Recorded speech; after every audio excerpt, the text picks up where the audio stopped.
evrExpanse 3 is a smart, metadata-focused batch file processing tool that allows you to extract camera metadata and/or transcode master files while embedding metadata into the output files.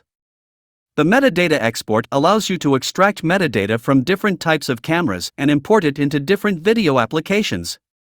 The master files transcoding allows you to transcode any multimedia-supported file into intermediate codecs such as ProRes, DNxHR, GoPro Cineform, DPX and OpenEXR codecs with embedded master file metadata and macOS Finder tag.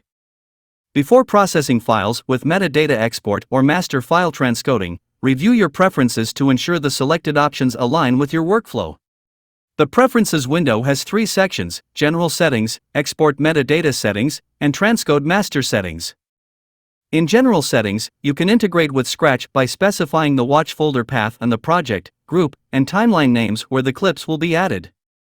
The project name must match an existing Scratch project for successful integration.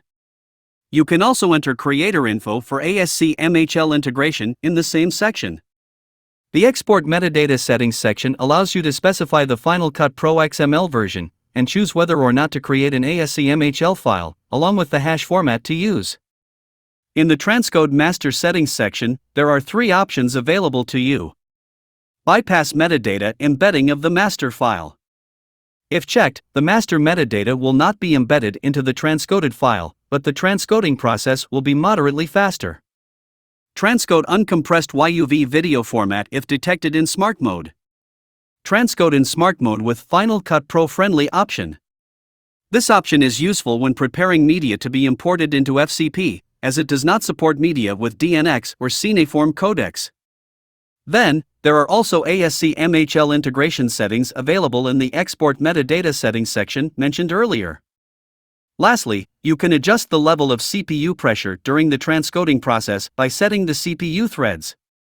Once you are satisfied with all the settings, you can save them and return to the main section of evrExpanse by clicking on the Exit button. Thanks for watching.